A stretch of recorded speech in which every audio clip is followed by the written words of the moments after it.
Hello बच्चों, तो आप लोग का एक बार फिर से स्वागत है physics classes bye CP sir YouTube channel पर। तो बच्चों, आप लोग इसमें देख रहे हैं कक्षा 12 भौतिक विज्ञान और भाग 2। बच्चों, भाग 2 का मतलब ये सेकंड किताब है, यानी सेकंड बुक हम लोग पढ़ रहे हैं। और लेक्चर नंबर 2, यानी पहले लेक्चर में आपने जो है प्रकाश और उससे संबंधित कुछ गोली दर्पण के विषय में जाना था।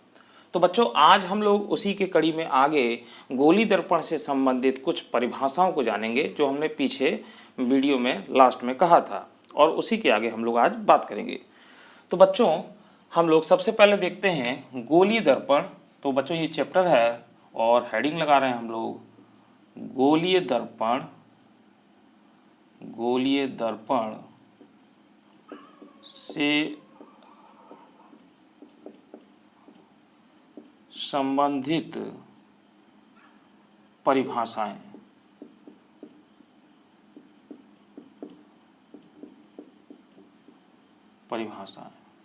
तो बच्चों, इससे संबंधित हम लोग परिभाषाओं पर आज बात करेंगे।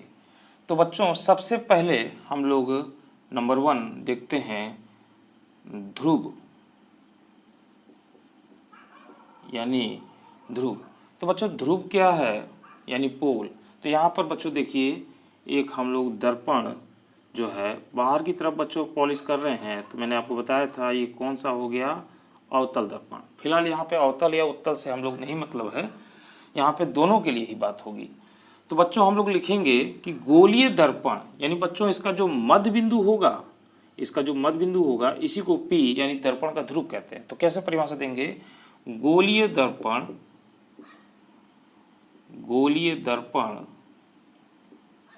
के परावर्तक पृष्ठ के मध्य बिंदु को दर्पण का ध्रुव कहते हैं।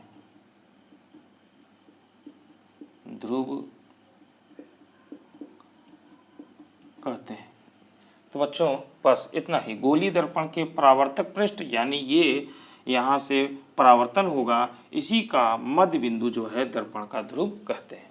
तो ये पहली परिभाषा होगी बच्चों। दूसरा हम बात करेंगे बच्चों इसके वक्रता केंद्र की। तो मैं इसको बिठाता हूँ यहाँ से, इसके वक्रता केंद्र की। तो देखिए बच्चों, दूसरा हो जाएगा वक्रता केंद्र। तो बच्चों, जो गोली दर्पण आप देख रहे हैं, ये जो हम बना रहे हैं गोली दर्पण, ये कैसे बना रहे हैं, एक खोखले गोले को काट कर और उस पर बाहर पॉलिश करके। तो यानी बच्चों, जो कांच का खोखला गोला है, तो इसी को हम लोग काट कर, यानी यहाँ से यहाँ काट दिए और इसमें पॉलिश कर दिए बाहर की तरफ। तो ये हमारा आपका क्या बन गया, अवतल। और अंदर की अगर तरफ पॉलिश कर दें, यानी ये इस तरीके से, तो ये हमारा उत्तल हो जाता है। तो बच्चों, अगर ये कांच का खोखला गोला है, तो इसके जो केंद्र होगा, यानी अगर वृत्त का जो केंद्र होता है, उसी तरीके से इसका जो केंद्र होगा, तो यही इस गोली दर्पण का जो है वो क्या हो जाएगा, वक्रता केंद्र हो जाएगा, जिसको हम लोग C से लिखेंगे। तो बच्चों, इसको कैसे लिखेंगे, तो इसको देखिए इस तरीके से लिखा जाएगा परिभाषा के रूप में, गोलीय दर्पण जिस खोखले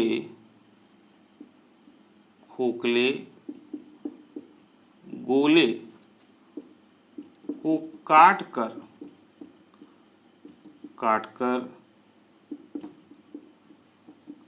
बनाया गया है, उस गोले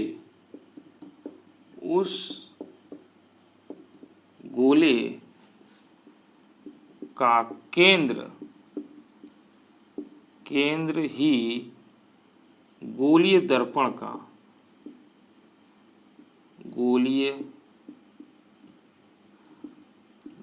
का वक्रता केंद्र कहलाता है। वक्रता केंद्र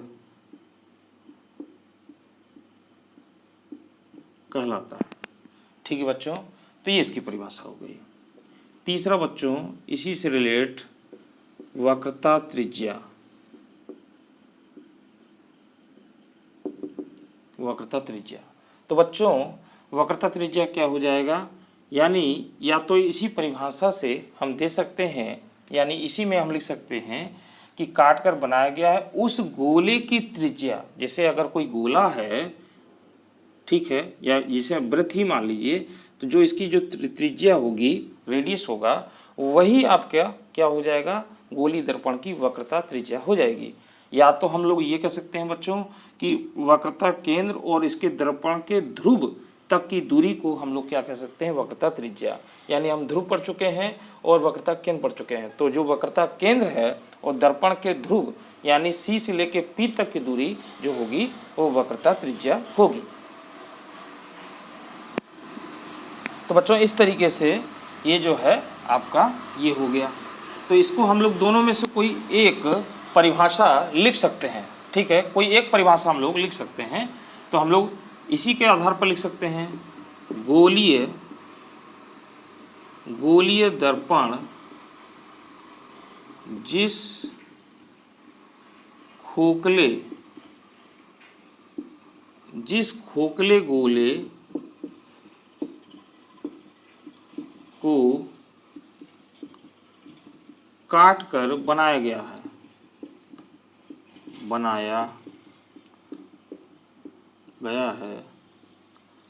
उस गोले की त्रिज्या ही गोलीय दर्पण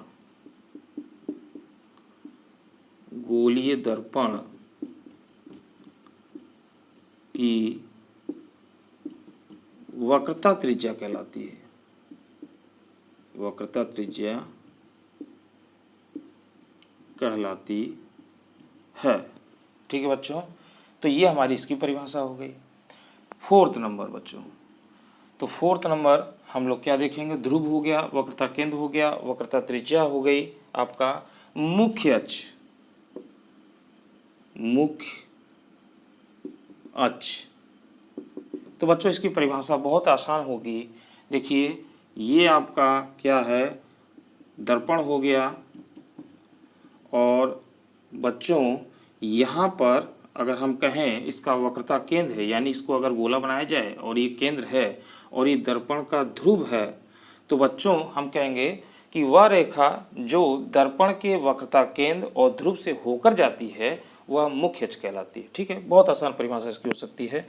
तो देखिए, यानी हम समझते भी चल रहे हैं और लिखते भी चल रहे हैं, आपका दोनों काम हो रहा है, आपको नोट्स भी मिलता जा रहा है, तो आप नोट्स करते रहें इसको।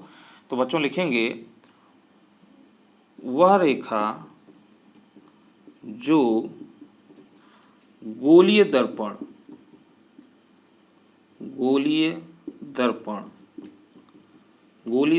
के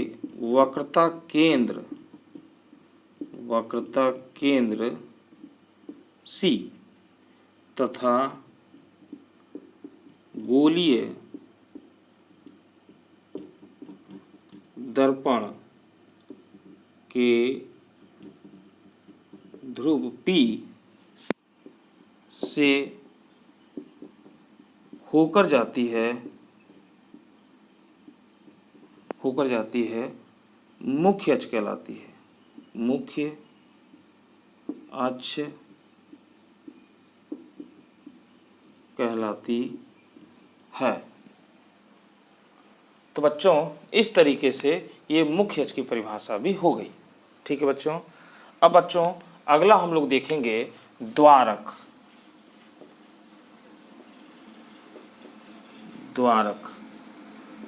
एपरेचर बोलते हैं इसको बच्चों। तो बच्चों देखिए द्वारक क्या है, यहाँ समझ लेते हैं। ये हमारे पास क्या है बच्चों, गोलीय अवतल दर्पण है। तो बच्चों ये गोलीय अवतल दर्पण के यानी इसके जो दोनों सिरे हैं इनको मिलाने वाली ये जीवा जो होगी, अगर ये गोला होता इस तरीके से तो क्या होता, इसकी ये जीवा होती। यही जीवा हमारी क्या कहलाएगी, आपका द्वारक कहलाएगी। तो देखिए कैसे लिखेंगे इसको,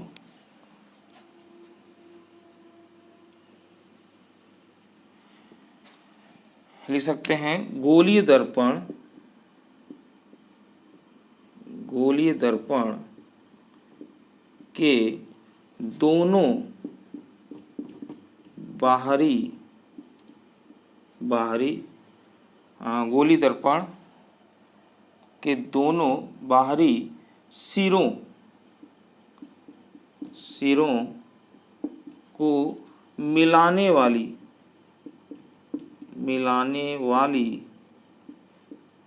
जीवा दर्पण का द्वारक कहलाती है। गोलीय दर्पण के दोनों बाहरी सिरों को मिलाने वाली जो है जीवा दर्पण का द्वारक कहलाती है। आप समझ चुके हैं उस चीज को, ठीक है। तो बच्चों 5 परिभाषाएं हम लोग देख चुके हैं। अब बच्चों इसमें एक परिभाषा और हम लोग आगे देखेंगे, एक क्या 2 परिभाषा और देखेंगे। अगली परिभाषा होगी आपकी जो है अभिलंब। तो अभिलंब, तो बच्चों इसको नोट कर लीजिए, स्क्रीनशॉट ले लीजिए ताकि मैं मिटाऊं इसको। 1 2 3 ओके, ठीक। तो बच्चों अब हम लोग देखेंगे अभिलंब।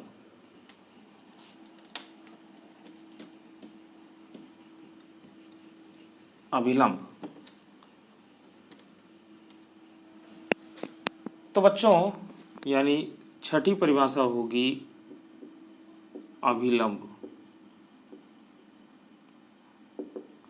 तो बच्चों देखिए अभिलंब की परिभाषा कैसे देंगे। ये आपका गोलीय दर्पण है, अवतल दर्पण, गोलीय अवतल दर्पण, और बच्चों ये आपकी मुख्य अक्ष हो गई, यानी ये C हो गया, तो ये आपका P हो गया, ठीक है बच्चों। अगर बच्चों इस पर कोई एक आपतन बिंदु लें, जैसे ये लिया हमने, यानी अगर कोई किरण इस पर पड़ी, जिस बिंदु पर पड़ेगी तो वह बिंदु आपतन बिंदु हो जाएगा। यानी अगर हम इसको नाम दें A, तो यानी ये जो बिंदु है आपका, इसको कह रहे हैं हम लोग, यानी ये जो होगा मैं इधर कर दूं, तो ये आपतन बिंदु है, आपतन बिंदु। तो बच्चों इस बिंदु को यानी बिंदु A को इसकी वक्रता केंद्र C से जो मिलाने वाली रेखा हमारी बनी, ये यहाँ ले लेते हैं AC, तो यही हमारी क्या होगी, अभिलंब होगी, ठीक है। तो इसकी परिभाषा कैसे देंगे बच्चों, देखिए मैं इसको मिटा रहा हूँ, लिखेंगे गोलीय दर्पण के किसी बिंदु A को वक्रता केंद्र C से मिलाने वाली रेखा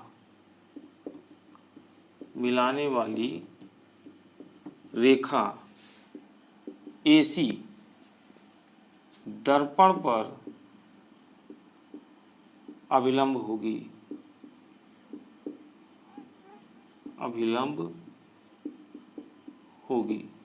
ठीक है बच्चों। तो यानी आपने देखा था कि ये आपका दर्पण हुआ, और इस दर्पण में आपका ये C है, और इस पर कोई बिंदु अगर A ले रहे हैं तो इसको मिलाने वाली रेखा जो होगी AC, ये क्या होगी, हमारी अभिलंब हो जाएगी। इस दर्पण पर क्या हो जाएगी, अभिलंब हो जाएगी बच्चों। तो बच्चों इस तरीके से ये वाली, और बच्चों अगली जो परिभाषा हम लोग देखेंगे ये बहुत ही इंपॉर्टेंट है, पूछी भी जाती है। अगली जो परिभाषा है वो है फोकस बिंदु। इसको आपको समझना है बच्चों, बहुत अच्छे से समझना है इसको, ठीक है। इसको इग्नोर नहीं करना है, ये सारी परिभाषाएं बहुत काम आती हैं। तो बच्चों देखिए इसकी परिभाषा क्या समझेंगे। सबसे पहले बच्चों देखिए हम लोग अवतल दर्पण बात करेंगे, फिर उत्तल करेंगे, और फिर दोनों को ऐड करेंगे। यानी यहाँ देखिए ये हमारे पास कोई अवतल दर्पण है, इस तरीके से, और बच्चों ये आपका मुख्य अक्ष है। तो बच्चों अगर देखिए इस पर कोई किरण आपतित होगी इस तरीके से, यानी ये। तो बच्चों ये जब परावर्तन करेगी, ठीक है, तो इसके किसी बिंदु से होकर जाएगी इस तरीके से, और वह बिंदु कौन होगा बच्चों? ये होगा फोकस बिंदु होगा, ठीक है। और इसी तरीके से बच्चों इधर से अगर एक रेखा पास हुई तो परावर्तन के पश्चात यानी ये जो होगा इस तरीके से, इस तरीके से ये ऐसे निकल जाएगी बच्चों, और ये वाली ऐसे आई, ये ऐसे निकल गई बच्चों। तो बच्चों ये बिंदु जो है आपका क्या है? फोकस बिंदु है। ये फोकस बिंदु है बच्चों। तो बच्चों यही नहीं, अगर यहाँ से जो भी रेखा पास होगी, यानी अगर ये रेखा पास होगी तो इसी बिंदु से होकर जाएगी। अगर आपकी ये रेखा पास होगी तो ये इसी बिंदु से होकर जाएगी, ऐसे, यानी सब इसी बिंदु पर काटेंगी बच्चों, इसी बिंदु पर काटेंगी। बात में आ गया? तो सब इसी बिंदु पर काटती हैं, ठीक है। तो बच्चों यानी हम कह सकते हैं, देखिए परिभाषा कैसे देंगे, ये जो रेखाएं हैं जो आपतित हो रही हैं ये इस मुख्य अक्ष के समांतर चल रही हैं। तो मुख्य अक्ष के समांतर चल रही, तो हम लोग कहेंगे मुख्य अक्ष के समांतर चलने वाली प्रकाश की किरणें, ध्यान दीजिए बच्चों, मुख्य अक्ष के समांतर चलने वाली प्रकाश की किरणें परावर्तन के पश्चात जिस बिंदु से होकर चली जाती हैं, जिस बिंदु से होकर जाती हैं, वह बिंदु जो है अवतल दर्पण का फोकस बिंदु कहलाता है। तो हम इसमें ऐड कर लेंगे पहले, यानी पहले हम लोग बोलेंगे किसी अवतल दर्पण में, किसी गोलीय अवतल दर्पण में मुख्य अक्ष के समांतर चलने वाली प्रकाश की किरणें परावर्तन के पश्चात जिस बिंदु से होकर जाती हैं, वह बिंदु गोलीय अवतल दर्पण का फोकस बिंदु कहलाता है, ठीक बच्चों। तो बच्चों उत्तल के केस में क्या होता है, देखिए यहाँ उत्तल के केस में हम लोग समझ लें। तो उत्तल के केस में बच्चों इसको थोड़ा इधर बनाते हैं, ये देखिए यहाँ अंदर पॉलिश करेंगे इस तरीके से, और बच्चों ये है। तो अब की बार बच्चों ये किरण हम लोग इधर से डालेंगे। तो बच्चों जब इधर से डालेंगे, ये किरण जब इधर से पड़ेगी तो ये जो परावर्तन होगा तो बच्चों ऐसे नहीं जाएगी, ये ऐसे जाती है। और उसी तरीके से बच्चों ये आपका ऐसे जाती है, ऐसे ये आएगी, ऐसे ऐसे। तो बच्चों देखिए ये दोनों रेखाएं एक दूसरे को नहीं काटती, यानी आगे अगर बढ़ाती जाएं तो एक दूसरे को नहीं काटेंगी, परंतु अगर पीछे इनको मिलाएं तो देखिए बच्चों क्या होता है, इस तरीके से थोड़ा सा हो सकता है तिरछा हो बच्चों, मगर कोशिश यही कर रहे हैं कि ये सीधा बन जाए, ठीक है। चलिए फिलहाल आप समझ लें इसको, हाँ ये। तो बच्चों देखिए इस बिंदु से, यानी ऐसा लगेगा कि इस बिंदु से ये आ रही है, इस बिंदु से ये वाली जो किरण है, हमारी किरण है, ये जो रेखा है ये आ रही है बच्चों। तो इसमें प्रतीत होता है, तो इसमें ऐसे बोलेंगे बच्चों कि किसी गोलीय उत्तल दर्पण में मुख्य अक्ष के समांतर चलने वाली प्रकाश की किरणें परावर्तन के पश्चात जिस बिंदु से आती हुई प्रतीत होती हैं, जिस बिंदु से आती हुई प्रतीत होती हैं, वह बिंदु गोलीय उत्तल दर्पण का फोकस बिंदु कहलाता है। फिर सुन लीजिए, किसी गोलीय उत्तल दर्पण में मुख्य अक्ष के समांतर चलने वाली प्रकाश की किरणें परावर्तन के पश्चात जिस बिंदु से आती हुई प्रतीत होती है, वह बिंदु गोलीय उत्तल दर्पण का फोकस बिंदु कहलाता है। अब बच्चों इन दोनों परिभाषाओं को ऐड कर दें, तो इन दोनों परिभाषाओं को ऐड कर दें तो देखिए कैसे बोलेंगे बच्चों, अब हम ना उत्तल लगाएंगे और ना अवतल लगाएंगे। कहेंगे कैसे कि किसी गोलीय दर्पण में, ध्यान समझिए, किसी गोलीय दर्पण में मुख्य अक्ष के समांतर चलने वाली प्रकाश की किरणें परावर्तन के पश्चात जिस बिंदु से होकर जाती हैं अथवा जिस बिंदु से आती हुई प्रतीत होती हैं, वह बिंदु गोलीय दर्पण का फोकस बिंदु कहलाता है। यानी दोनों के लिए हुआ। फिर सुन लीजिए, किसी गोलीय दर्पण में मुख्य अक्ष के समांतर चलने वाली प्रकाश की किरणें परावर्तन के पश्चात जिस बिंदु से होकर जाती हैं अथवा जिस बिंदु से आती हुई प्रतीत होती हैं, वह बिंदु जो है गोलीय दर्पण का फोकस बिंदु कहलाता है। ये परिभाषा होगी बच्चों। तो बच्चों इसी चीज़ को लिखना है, ठीक है। तो चलिए बच्चों कुछ होमवर्क आपको दे देते हैं। तो ये परिभाषा जो है आप लिखेंगे, मैंने आपको समझा दिया है, आप इसी तरीके से जैसे मैंने लिखा है सारी परिभाषाएं, ये परिभाषा आप अपनी कापियों पर नोट कर लेंगे, ये हमें उम्मीद है। और नोट करके आप कमेंट्स बॉक्स में लिख के ज़रूर बताएंगे हमें कि हाँ सर हमने इस कापी को मतलब इस परिभाषा को अपनी कापी पर नोट किया है, ठीक है। अगर फिर भी कोई डाउट होता है, नहीं लिख पाते हैं, तो हमें आप कमेंट्स बॉक्स में लिखिएगा, हम इसके अगले पर लिख देंगे, ठीक है बच्चों। तो बच्चों यहाँ तक हमने पढ़ लिया, ठीक है।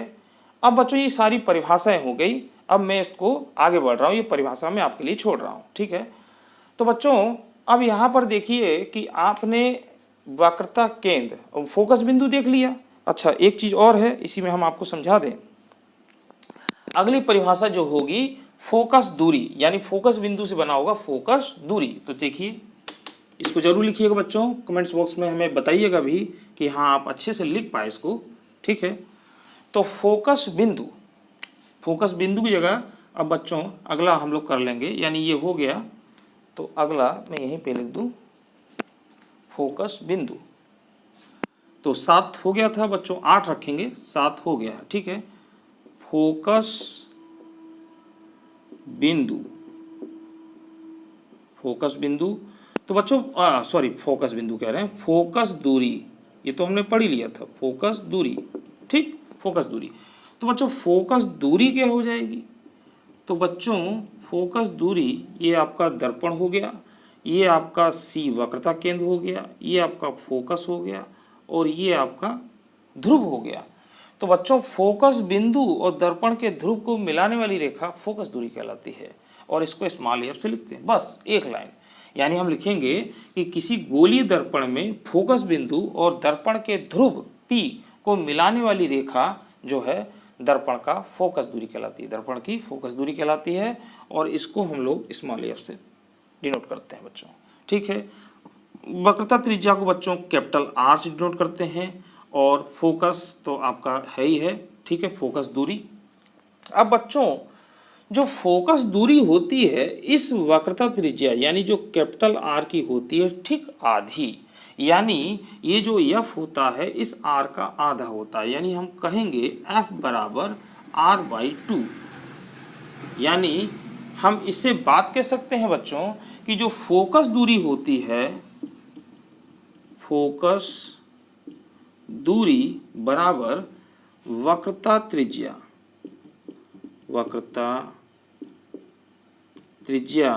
बटे 2, वक्रता त्रिज्या बटे 2, यानी जस्ट इसका आधा करेंगे तो फोकस दूरी हो जाएगा। तो बच्चों अब हम लोग को यही डेरिवेशन पढ़ना है, ठीक है। तो स्क्रीनशॉट लेके नोट कर लीजिए जो भी नोट करना है, फिर हम लोग इस डेरिवेशन पर बात करते हैं, ठीक है बच्चों, इस पर बात करते हैं। हाँ नोट कर लीजिए इसको, हाँ चलिए नोट हो गया होगा। अब हम लोग इस डेरिवेशन पर आते हैं,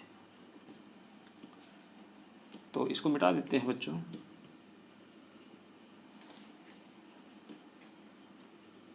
चलिए तो बच्चों फोकस दूरी और वक्रता त्रिज्या में संबंध हम लोग पढ़ेंगे।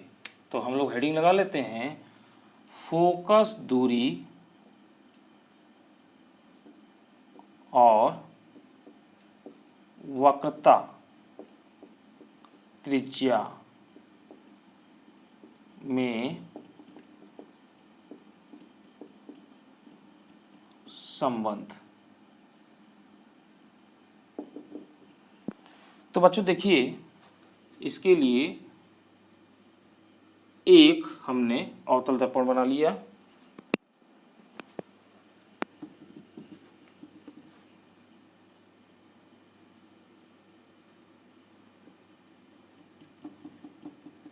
हमने एक अवतल दर्पण बना लिया और इसको नाम दे देते हैं BE, ठीक है बच्चों, BE। और इस तरीके से बच्चों तो यही दे देते हैं BE, ठीक है, ऐसे। तो बच्चों अब ये आपका मुख्य अक्ष हो गया, एक प्रकाश किरण यूं है, यही हम नाम देते हैं BE। हाँ, और ये प्रकाश किरण A है। तो बच्चों ये जो है आपतित होती है बिंदु B पर, ठीक है, ये बिंदु B पर, और यहाँ पर बच्चों क्या हो जाएगा, इसका C हो जाएगा, और बच्चों ये ऐसे निकल जाएगी, ठीक है, तो ये ऐसे निकल जाएगी, ये हो जाएगा आपका F, और ये क्या हो जाएगा बच्चों, P, दर्पण का ध्रुव, ये हो जाएगा, ठीक है। और बच्चों इसको अगर हम मिला दें डॉटेड से,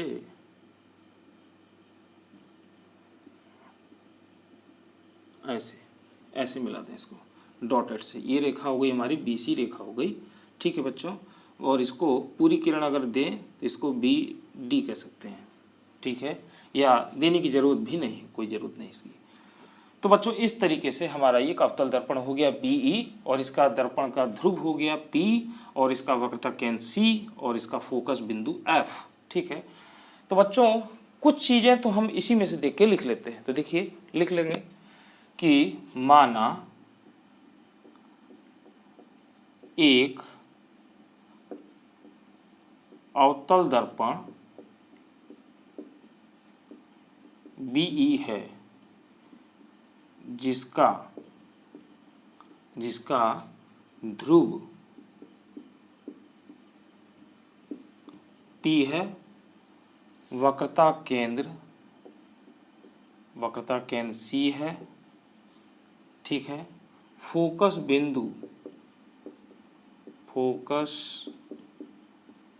बिंदु F है, ठीक है। अब बच्चों देखिए इस पर ये आपतित किरण है,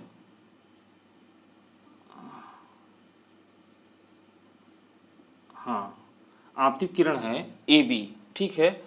तो बच्चों इस आपतन बिंदु को यानी B बिंदु को अगर C से मिलाएंगे तो ये क्या हो जाएगा, अभिलंब। अभी हमने परिभाषा देखी थी, देखिए हम इसीलिए कहते हैं कि परिभाषा बहुत इंपॉर्टेंट होता है, ठीक है बच्चों। तो लिखेंगे बिंदु B, यहाँ पे लिखेंगे बिंदु B को वक्रता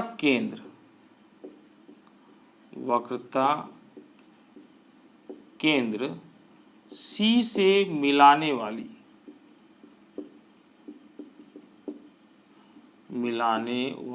रेखा BC, यानी जो डॉटेड लाइन है BC जो है अभिलंब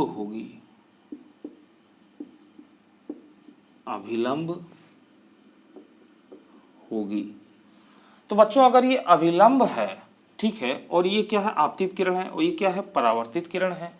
तो हमने परावर्तन का नियम पढ़ा था दूसरा, तो जिसमें हमने ये कहा था कि आपतित किरण और अभिलंब के बीच बना कोण कौन सा था बच्चों, I, आपतन कोण था।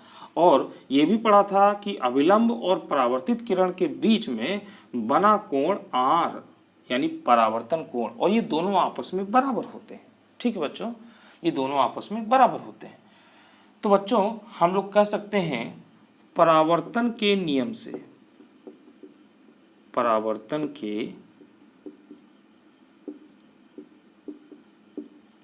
से तो बच्चों आपतन कोण यानी जो I है, तो इसको लिखेंगे आपतन कोण। और बच्चों आपतन कोण देखिए कैसे हो जाएगा, ABC, ठीक है, यहाँ पे लिख सकते हैं बच्चों I, आपतन कोण ABC बराबर परावर्तन कोण R। और बच्चों इसको हम लोग देंगे, ये कोण कौन सा हो जाएगा, ये वाला कोण है, तो लिखेंगे CBF, ये CB, तो बच्चों ये आपका हो जाएगा CBF, ये हो जाएगा बच्चों, ठीक है। तो बच्चों ये वाला समीकरण हम लोग एक मान लेंगे, और ये किस नियम से, परावर्तन नियम से, जो कि हम पहले लिख चुके हैं। अब बच्चों यहाँ पर देखिए एक काम कि एक रेखा हमारी AB है और एक रेखा हमारी PC है, यानी PC, और इनको ये वाली रेखा बच्चों तिर्यक काट रही है। तो बच्चों अगर ये दो रेखाएं तिर्यक काटती हैं, ठीक है, इस तरीके से, तो आप देख रहे हैं, तो ये वाला जो कोण होगा, यानी ये वाला जो कोण होगा आपके इस कोण के बराबर हो जाएगा। ठीक है, तो कौन से होते हैं ये? एकांतर कोण में आते हैं। तो एकांतर कोण की दृष्टि से ये दोनों कोण बराबर होंगे। तो बच्चों यहाँ पे लिखते हैं, चूंकि ए बी व पी सी दो समांतर रेखा है तथा बी सी उन्हें तिर्यक काटती है,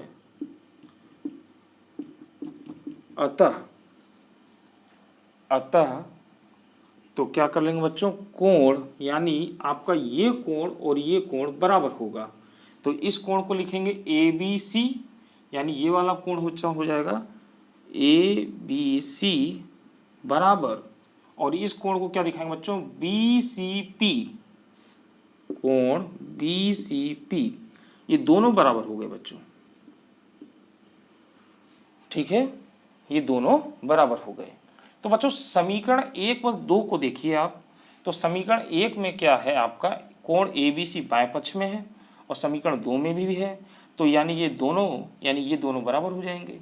तो हम लोग लिखेंगे समीकरण 1 व 2 से, तो 2 से क्या हो जाएगा बच्चों? कोण सी बी एफ बराबर कोण बी सी पी। ये बच्चों समीकरण नंबर 3 कर सकते हैं, इसको 3 कर सकते हैं। सी बी एफ यानी ये वाला कोण है बच्चों।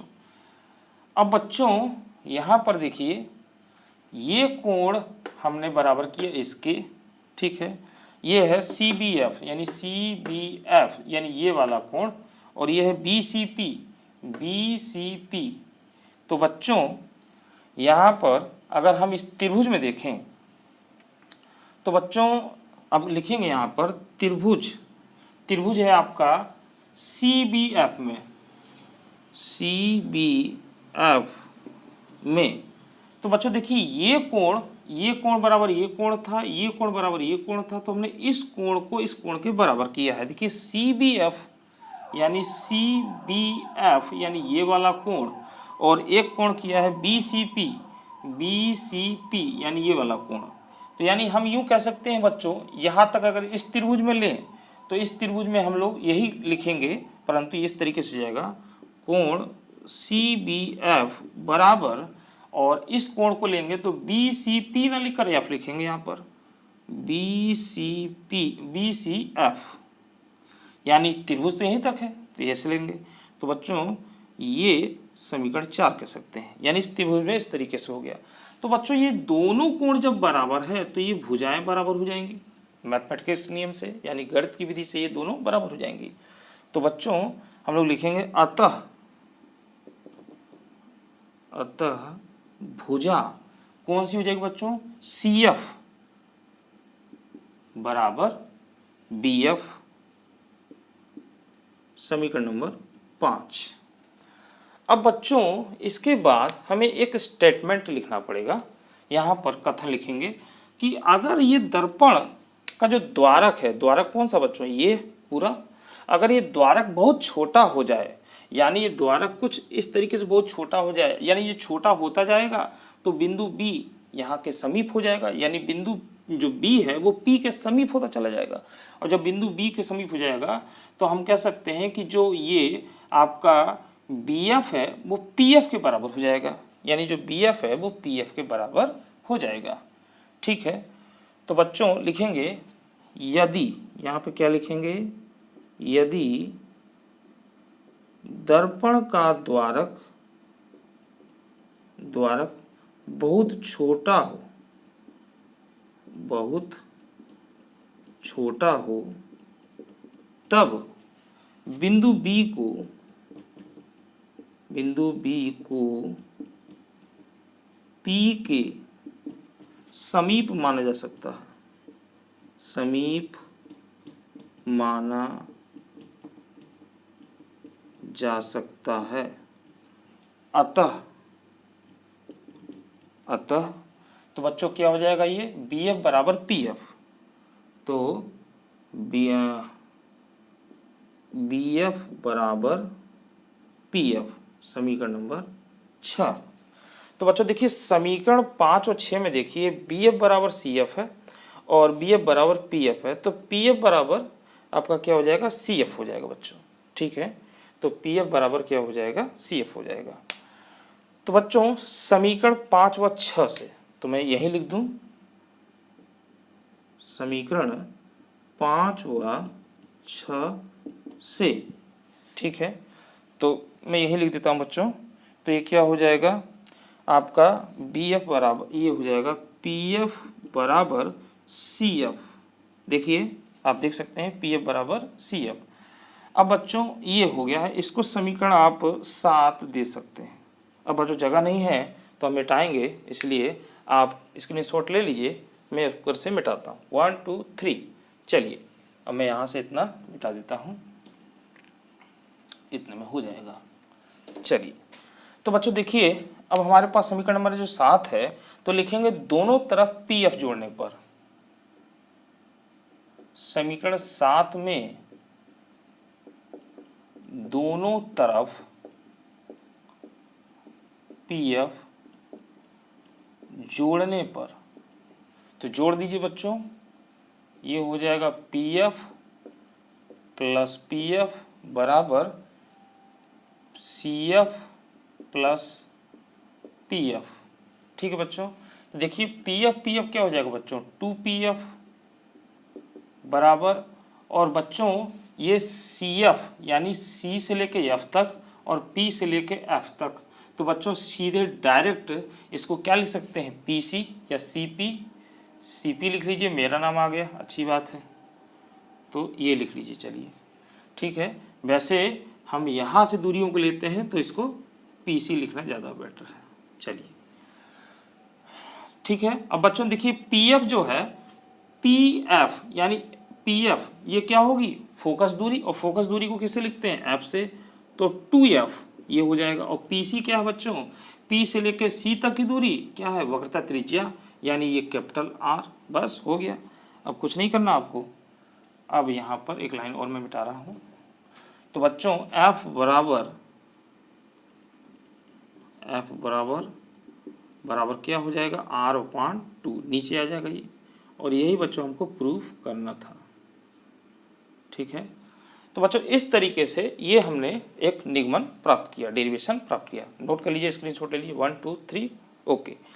तो बच्चों इस तरीके से आपने आज फोकस दूरी और वक्रता त्रिज्या में संबंध और गोली दर्पण से संबंधित कुछ परिभाषाओं को जाना और सीखा, ठीक है बच्चों। तो बच्चों ये लगातार वीडियो आपको फिजिक्स की मिलती रहेगी, इसलिए हमारे चैनल पर लगातार बने रहिए। ये आपको इसी तरीके से डिटेल बाय डिटेल में आपको पढ़ाते जाऊंगा बहुत ही आराम से, ठीक है बच्चों। और उस पर न्यूमेरिकल भी हम लोग देखेंगे क्रम बाई क्रम से। तो बच्चों ये मेरा चैनल जो है physics classes bye CP sir, और मेरा एक चैनल चलता है जो है वो है गीता एकेडमिक पॉइंट, उसमें केमिस्ट्री आपको देखने को मिलेगी कक्षा 12 और 11 की, और यहाँ पे आपको फिजिक्स देखने को मिलेगी, ठीक है बच्चों। तो मुझे दीजिए इजाज़त, अगली वीडियो में हम लोग फिर मिलेंगे और इसी के आगे अगले डेरिवेशनों पर बात करेंगे। तब तक के लिए धन्यवाद।